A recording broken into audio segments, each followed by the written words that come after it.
hello to everybody. Good evening. Welcome to, this is our launch event of Exaflix, and the plan is that hopefully every month, possibly on an evening like tonight, a few of us will sit together or remotely in our homes, and we'll watch a film, a documentary, an episode from a drama or a comedy or something like that that has some link to computer science, technology, that sort of thing. And then after a certain amount of time has passed where we've watched it, we'll invite some guests along and we'll have a bit of a discussion. Now, tonight, this first one we're doing, we're in a lockdown period at the moment, and you probably know how sometimes it's nice to go to a cafe or a pub or sit on a sofa afterwards and talk about the film. Well, we're trying to recreate that sort of experience with Exaflix. Now, tonight we've invited a panel of 5 along. I'm going to mention their first names, but then I'm going to ask them in this order. If you wouldn't mind just telling us for about a minute or so or less who you are, what your interest or role is, and then we'll start with the questions. So if we could have, first of all, Martin, then Penny, then Adrienne, Peter, and then Dominic. So there are 5 panel members. So Martin? Yep, so I'm Martin. I teach at a secondary school in Suffolk, Milnhall College Academy.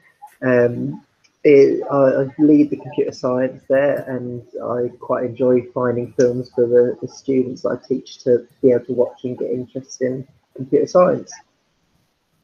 Thank you. And next we have Penny.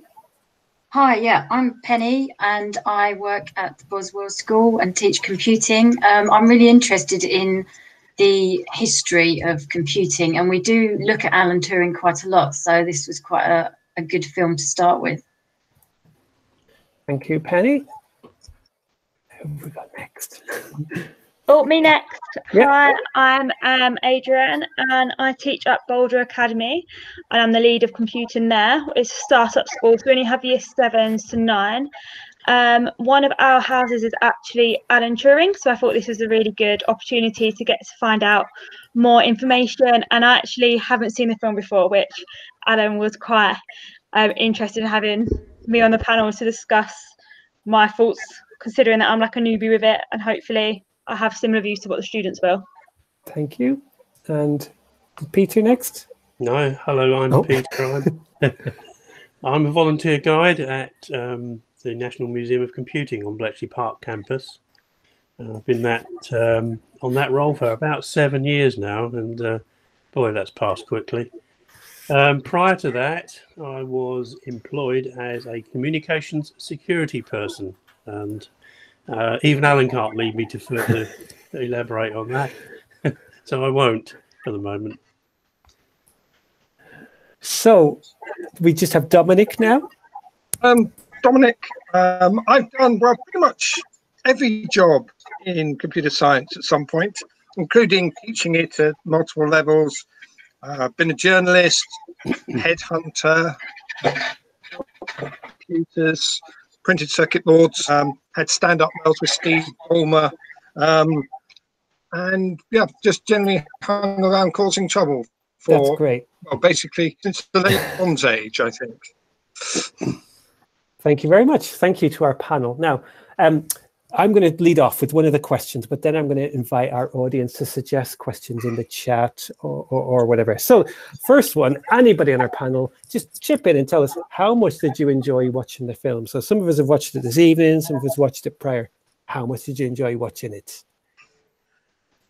I thought it was well done. I mean, if we ignore the truthfulness and just treat it as a work of semi-fiction, it was very well done. A great cast. Yeah, treating it as a semi-historical thing, I get a little bit irritated. But actually, you know, if it was just presented to me as a work of fiction, I would have enjoyed it more, actually. But yeah, very well done, great cast, properly put together. Anybody else? Yeah, likewise. I really enjoy it. I think it's one of my favourite films to kind of sit and watch. I know, obviously, it's historical facts aside. I think there's something along the lines of 40% true or something like that. But it's not supposed to be a historical documentary, is it? I think it's there to try and interest people in the subject, and I think it does that.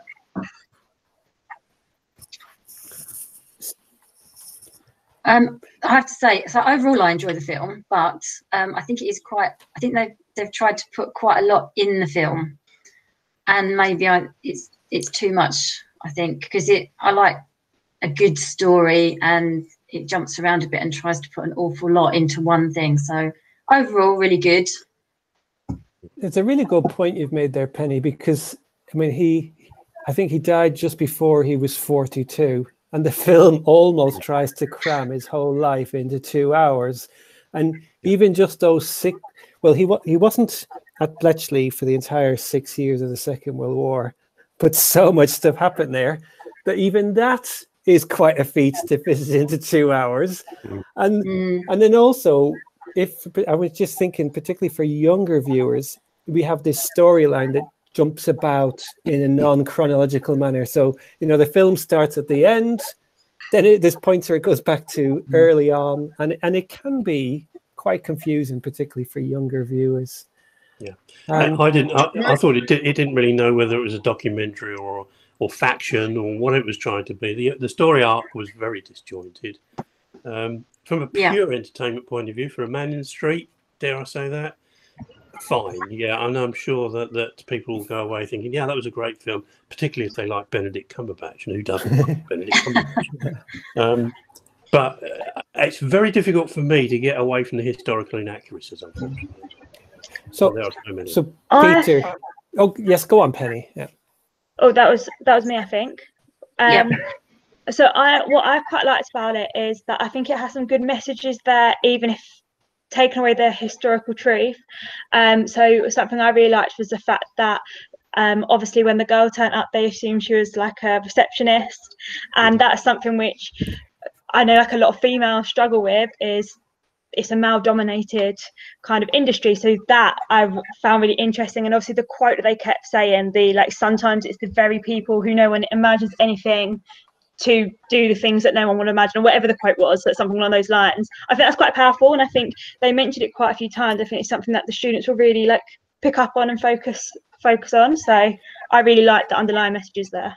That's right, Adrienne. There was a point, isn't there, where he's already recruited, Turing's recruited Joan Clark to go and work at Bletchley, but then she doesn't turn up, and he goes to meet her at her house where she lives with her parents, and the parents are in the other room, and he's having to create this story that it's a radio factory, and that she'll be working with other women. And it does highlight some of those more hidden issues, you might say, that are not, that we would hope don't exist today. I question the historicity of that. By 1945, a woman, I'm not saying it didn't happen, and to that day still doesn't happen in the UK now. That would have been visual behaviour in the 1940s. Women were working in 40s. My mother spent World War II building bombs, and they questioned her sanity for doing so, but they didn't. Never was there a question of piety making things or stuff like that. I think if that had been set in World War I, where women wearing trousers was a shocking thing, and the message, I felt the messaging, even when you agree with messaging, but it's too heavy-handed. It is now something of a cliche in films. The moment you see a woman with more than 3 lines in any plot like this, she will turn out to be smarter than all the men. It's a rule, isn't it? That there was no possibility that Keira Knightley was going to be, just one of the lads, as it were. She was always going to turn out to be brighter than all the men. I mean, I don't know whether she was brighter than Alan Turing. Statistically, that's a bit unlikely. But she did have a double first in maths from King's, as I recall. So she wasn't stupid. I think, but it's a cliche now. I think the point, perhaps, though, that Adrienne was making is, it's not that women didn't work. It's just that the fact that a woman could be more intelligent than men came as a shock at the time. But just sticking with the theme, like trying to stick with the positives, the things that we enjoyed about the film. Penny, was there one scene that stood out for you as maybe a favorite scene for you?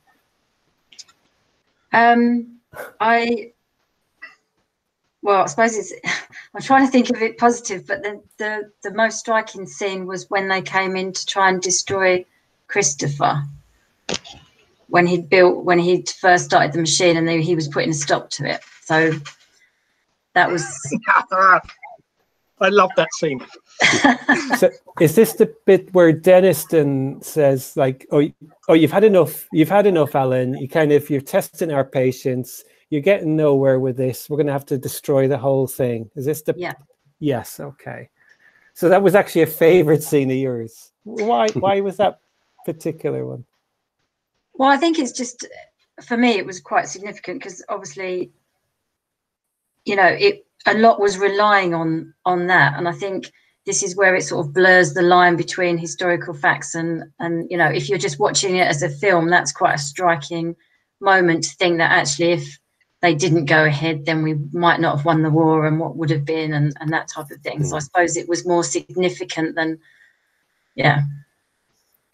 So anybody else like to suggest if they had perhaps a least favorite part of the film or something that they were like, oh gosh, I've forgotten that was really the bit that really got to me was the Heil Hitler bit, because that was completely back to front.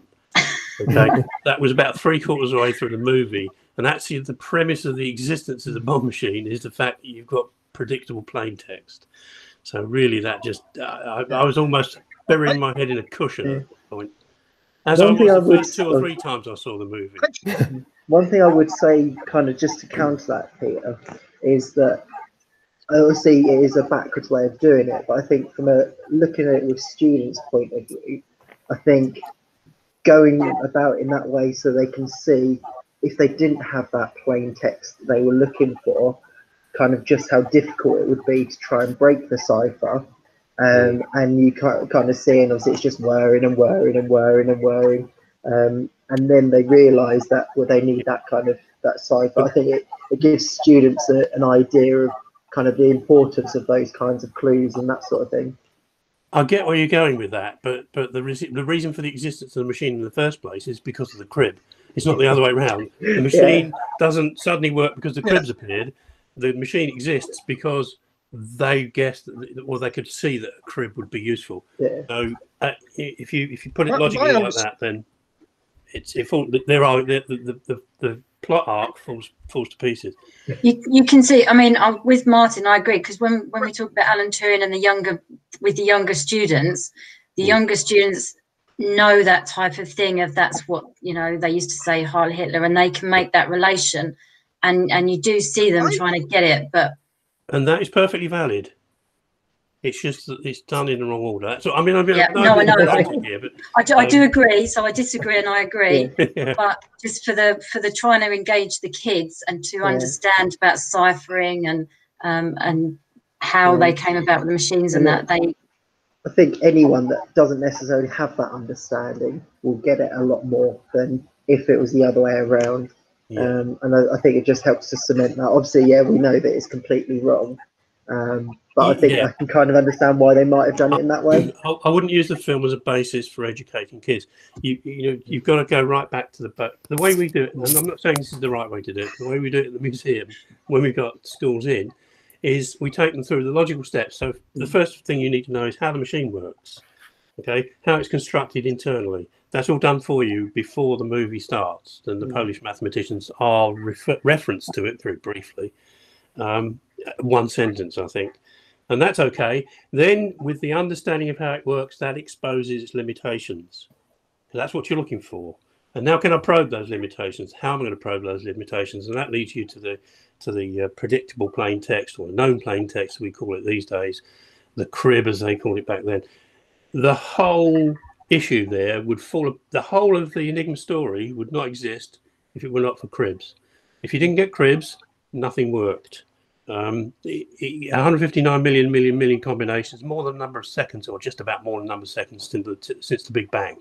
So testing 1 a second is just not practical, and that's almost like they were saying with the bomb, their bomb machine running forever and not hitting anything. So Peter, I mean, you said when you introduced yourself, you have a background in information security.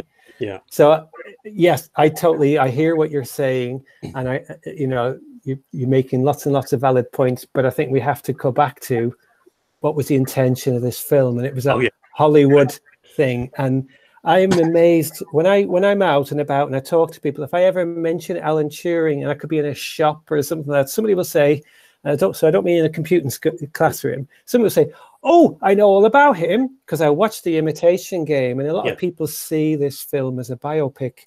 And I'd like to go back to something that Penny was saying earlier, which is the film is crammed with stories, and perhaps too many stories. And I wonder if we could perhaps just spend a few moments teasing out some of those messages. And I particularly want to include Adrienne in this, because you did say early on, Adrienne, that you see there was one message there in terms of how people viewed women's contribution to this differently. So anybody else, like Adrienne, Penny, do you think that there's any other messages that are almost become obfuscated, which is a good word to use, I suppose, when we're talking about things like encryption? Do you think there was any other messages that the film didn't dwell on perhaps for long enough, or were moved over too quickly? Well, I would say just generally the importance that obviously women had within the whole structure of Bletchley Park, because it wasn't, it was a whole team of people that did it. And I think they tend, it is really good for women. But for me, it focuses on the fact that, yes, she could solve this crossword puzzle. Yes, she could get in. But it just picks up on one aspect. And I think it would be good if you saw the whole picture of exactly what the females did within Bletchley Park, rather than just pick out that one person, really. Because it looks like it was just, one female against everybody else. Exactly, yeah. Right. Yeah, that's kind of what I'd say as well, not just with the female, but I feel like obviously there's a big focus on Alan Turing, but it was almost that the others were quite insignificant, whereas obviously it's like a huge team effort. And I think that's quite a nice message, that things are more successful when working together. And I kind of felt that was almost ignored a bit. Like I know they kind of came together as a team at parts, but it was still very much those two main characters, and everybody else was almost irrelevant. Whereas it would have been nice to kind of have a bit more of a focus and just more people there, because by the sounds of it, like those 5 people solved it all. Whereas obviously that's not the reality. That was one of my fears. It sort of skews that. And if you've read, I've read a few books written by different people about Alan Turing, and you can almost form this opinion that, okay, while he did do a lot, you almost formed this opinion based on the film that it was all because of him. And in actual fact, there was thousands of people working at Bletchley Park, all doing different things. And there's no mention of, for example, the Lorenz cipher and Colossus. And in fact, there's even a bit that Peter will probably jump onto. It mentions, oh, it's like we're listening to Himmler's earpiece. We're listening to the top level communications. And I thought, that's not strictly true. Did anybody know? I've noticed this effect sometimes. You watch a film the first time, the second time, and then you start to see things that you hadn't noticed. Or was there anything that somebody noticed that, like, if you watched it more than once, that stood out that you hadn't seen earlier? Yes.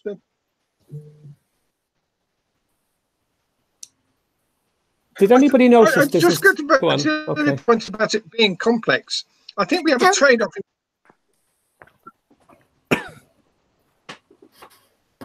Okay, so don't know what's going on there. Okay, so I was going to ask if anybody noticed there's a scene where I'm trying to remember the name of the character. He let's see, what would it have been? Oh my gosh, I'll just say Cairngorm for the moment because I can't remember his surname. one of the code breakers. Carecross. Okay. John Carecross. Yes, Carecross. And there's a point where they know they've got a mole or a spy in Hut 11 with them, but they don't know who it is. And all the fingers are pointing at Alan. And then there's a point where Alan Turing drops something on the floor. He looks and he realizes that Carecross is actually the leak or the spy. And then Carecross has this whisper, quiet conversation. He says, listen, Alan, we know all about you. And if you basically blow my cover, we'll blow yours. Now, we don't know that that's absolutely happened, but I thought it was a nice allegory or an example of how his trial in the 1950s, there was this kind of perceived threat. Well, hang on, if he is gay, maybe we can turn that to our advantage, and he's seen as a potential weakness. So I thought that was interesting. Anybody else notice or observe that particular? He has a book, doesn't he? Yeah, the Bible, isn't it? Yeah. I found the whole scene more than a little bit contrived, in the sense that this guy was a Soviet agent just leaving the ciphertext lying around, and it defies belief. I mean, Alan Turing wasn't a particularly discreet man. He was quite inward looking, but he wasn't discreet. The idea that it wasn't generally known that he was homosexual is stretching it quite far. MI6 almost certainly knew before they even let him in the door. They did check up on these people, and it would have, and it was for men to be sort of not out was such a common, not officially out, was a very common thing in those. And he was a public school boy, which kind of pushes the numbers up a bit. I have to say, you have to be careful. Yeah, when you say things like that. Sorry. Yeah. Sorry, I just have to say that I did find that the way that was sort of portrayed was interesting, in the fact that they did know, and he was more open than is portrayed in the film, and I found that was quite interesting, that actually they didn't make much of that, and his relationship with the I can't remember the lady's name. Keira Knightley. Yeah. Is different to actually the facts.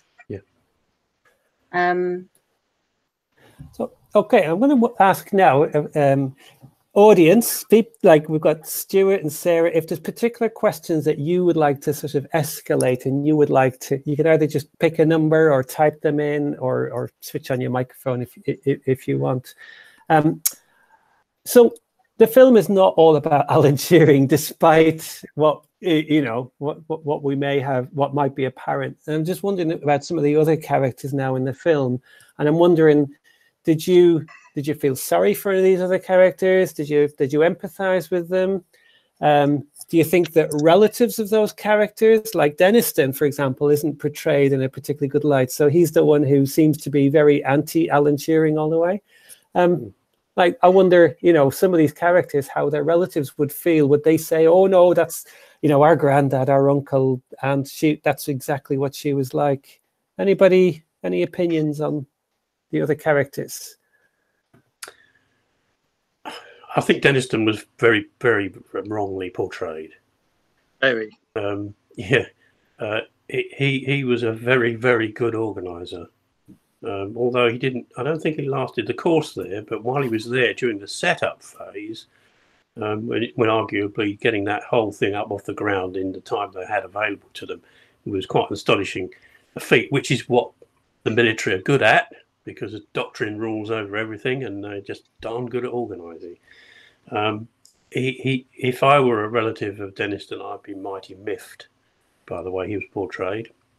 I mean, Charles Dancer's a great actor for sure, but in contrast to that, I thought Menzies, the Menzies character, was brilliantly portrayed, but even in a slightly cliched way. Yeah. But I found that quite entertaining, because he's a spook and he says all the right things that you expect a spook to say. Of course, real spooks don't say anything like that. and you never know whether you're talking to a real spook, you see. So, they use some interesting devices in the film, like when he first appears, it's from behind a curtain at Bletchley Park. There's another scene later on when they're recruiting more cryptanalysts, and they're walking down a staircase in the MI6 building, and it looks like they're sort of 2 floors underground. But again, all the lighting, when he meets them, it's all very subdued, it's all very quiet. But then they're meeting in a cafe later on that has ration breakfasts on offer, which and he's like, oh yes, you found the Russian spy, well done, Alan, we should recruit you as a spy. But you do know we put him there deliberately. I don't want to spoil things, Alan, but there are cafes like that. I think I've been in some of them. Get too close to Westminster. Right. Martin, you've been a bit quiet for a moment. Tell us about a character that stood out for you in the film. I quite liked, is it Hugh Alexander? I thought he gave that balance, and I think there was, I think a lot of it, I know earlier on we were talking about there's not much in terms of the teamwork side of things, but I think there's quite a big bit within the story where once Alan starts working with Hugh and the others, that's when it all clicks. And I think you can, like when you talk to anyone about kind of this kind of work, you can say, well, actually, a lot of it wasn't working particularly well until they started to communicate and start to work together. And I think that scene that Penny was talking about when Deniston comes in to break up the machine, so that's kind of part of it where he sacks Alan, and then he was like, well, if you sack Alan, then you've got to sack us, kind of thing. And there was that kind of camaraderie that I think is vital to that kind of work. It's a nice device that you see in films sometimes. Somebody starts off so Hugh is opposed to Alan sort of fairly much from the beginning, becomes even more opposed, and then there's this change where he's like, no, he's a genius, like, we were doing it wrong. It's straight out of the MBNA playbook, the NBA playbook, though, because it's forming, storming, norming, performing. It's all there. I think they could have used the commander character rather better, and actually a cleverer commander would have staged such a stunt in order to get the team to work properly. There's a point, in implication against an external threat. Yeah. Even though, of course, he wasn't like the character portrayed. The bit where they run into Bletchley Park drunk, they'd all be shot, wouldn't they? I don't think they'd make it past. That's not really what happens. I did once run past a armed group at a particular time, and it was it was quite unpleasant. Although you do say that, slightly off topic, but where we are, we've got an American airbase right nearby, and someone managed to drive on past the guards and not get shot at one point. That was a few years ago, so maybe it would happen. I think if you're at war, it makes things a little different, but it's a good point. I was just going to say a really interesting thing that I thought was the part where, and I'm so bad at names, sorry, but the young chap, when they Peter are making the decision to not phone and tell them that they've solved the Enigma code. That I think is just it's gripping in that it shows the importance of what they did and what they achieved. But then to find out that actually didn't happen, that is incorrect, it just makes you think. It's quite a lot of food for thought. That's a really I'm so good glad point. you picked up on that, Penny, because I was hoping somebody would. So Peter, Peter mentions, doesn't it? Sorry, the character Peter, not our Peter on the panel. He mentions that he has a brother serving on the HMS Carlisle. And like, if we can just get in touch and we could just do, and my brother will be safe. And Peter, you have told me yourself of the stress and the trauma that these these are agonizing decisions, but they weren't made by Turing and his team. And there was an opportunity lost there, I think, in the film, but it would have added time to it, but which is probably the wrong thing to do. But conscious of that, of not giving the game away, there were two things playing to their advantage. The first was cognitive bias on the basis of the German, on the part of the Germans. They could not believe anybody would have the intellectual capacity to break that machine, and even more so the Lorentz machine later. So that played into the Allies' favour. Even even when it was blindingly obvious that the Allies were bombing the hell out of some submarines or whatever, with no apparent knowledge of their location. The second was in recognition that you can only play that game so far. The Allied forces would actually use post hoc deception. So, for example, you bomb the hell out of a warship, and then 5 minutes later you stick a spotter plane over it. Now that gets reported as spotter plane seen approaching, and so somebody says, "Oh, that's in the log. We saw a spotter plane." The fact that it was after the event gets lost. It's then used by the cognitive bias comes in. It's then used as a justification for the bombing of the ship. So this sort of thing, and it's sort of double intelligence, whatever you want to call it, it's subterfuge going on all the time. And another opportunity lost was a process they call gardening, where, and I mentioned earlier that cribs was absolutely necessary. Without cribs, no Enigma messages would have been read at all. And to get a crib, you can't always guarantee you're going to get Heil Hitler or weather forecasts. So what do? You stimulate it somehow. And again, you could stick a spotter plane. You could say, okay, approach XYZ from due east, leave due south. Okay, so, and spend X minutes over a target area. Then you start listening for the transmission that's reporting that plane coming in and going out. You know exactly what it's going to say. Enemy aircraft approaching from so-and-so direction, hanging around for so many minutes and leaving in another direction. You know the protocol for those messages. That's your crib. So this, the process called gardening. These clever little subterfuges would have made the film arguably more interesting. Certainly for me it would, because it's clever. You want clever stuff in these movies. Yeah, and I think that's what I found really difficult with the film, is because there's almost 3 sections to it. And that really interests me for sort of portraying back to the kids. And I think it's only because I've listened to quite a few of the tours around Bletchley that I know about gardening and things, and I can pass that on. But that would have been a really interesting section just on its own, you know, a bit more facts and actually what they did. And, you know, kids love stories like that, especially knowing that actually it's real and that's what happened. Yeah. So I'm going to ask another question, but I'm thinking now here more from the sort of education, teaching background. Penny has convinced me there are too many stories and too many messages in this film, and it can be confusing.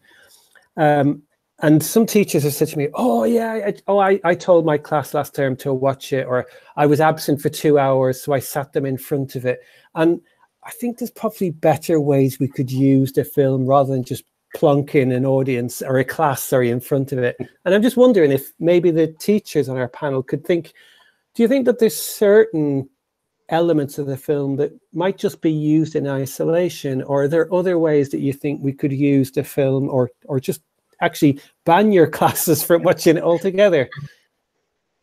Teachers, what do you think? There's a few areas that I've kind of made a note of to try and talk about, and I think I'm definitely with you in I wouldn't ever kind of just sit a class down in front of it and just watch it for 2 hours. I think getting them to watch it on their own, potentially as a lead up to it and watching the whole thing, but I think then kind of finding a clip, and there's one quite near the beginning, around kind of 16 minutes or so in, where they're talking about the fact that the sky is full of these radio waves.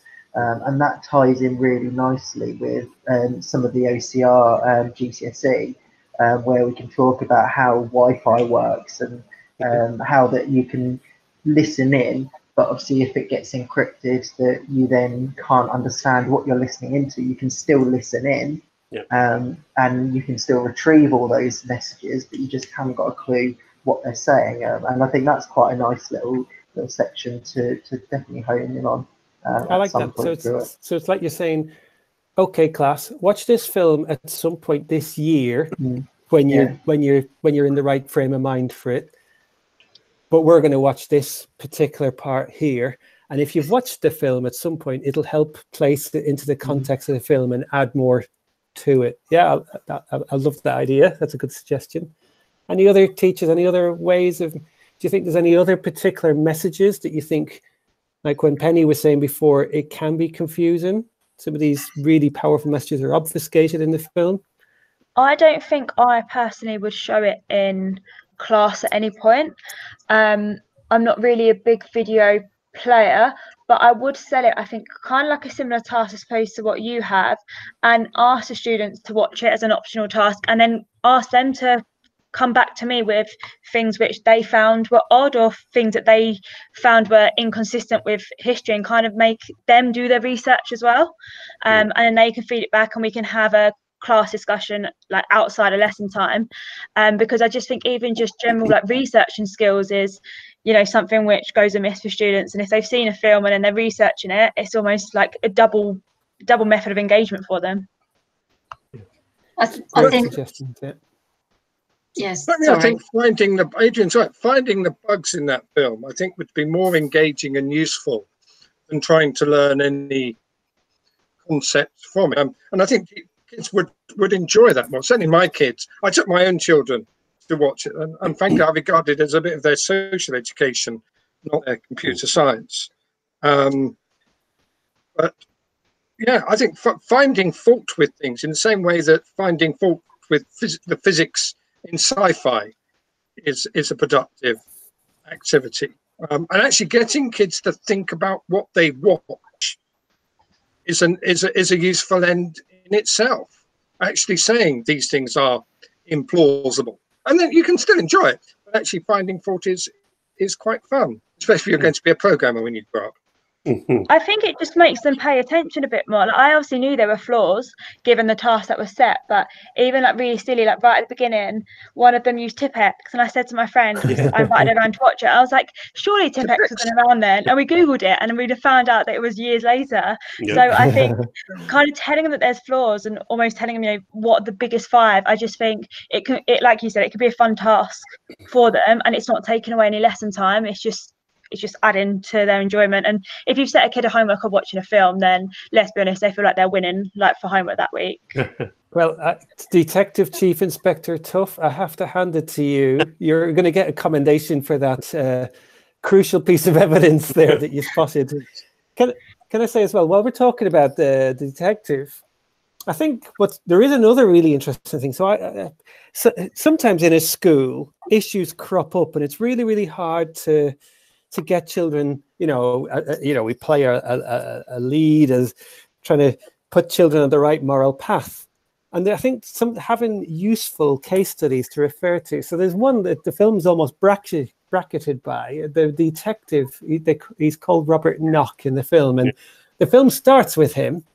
And he's like, he's up to something. I know that Alan Sheeran, he's hiding something. Maybe he's a Russian. So the detective, right at the beginning, has done what detectives shouldn't. He's just gone straight off on a tangent that he knows what it is, or he thinks he knows. And actually, later on, he meets up with two uniformed officers. He's saying, he's done this, and they're saying, look, we've caught him. We know he shouldn't have been doing this. He shouldn't. Let's just go and get him in and charge him. He's like, no, there's something other.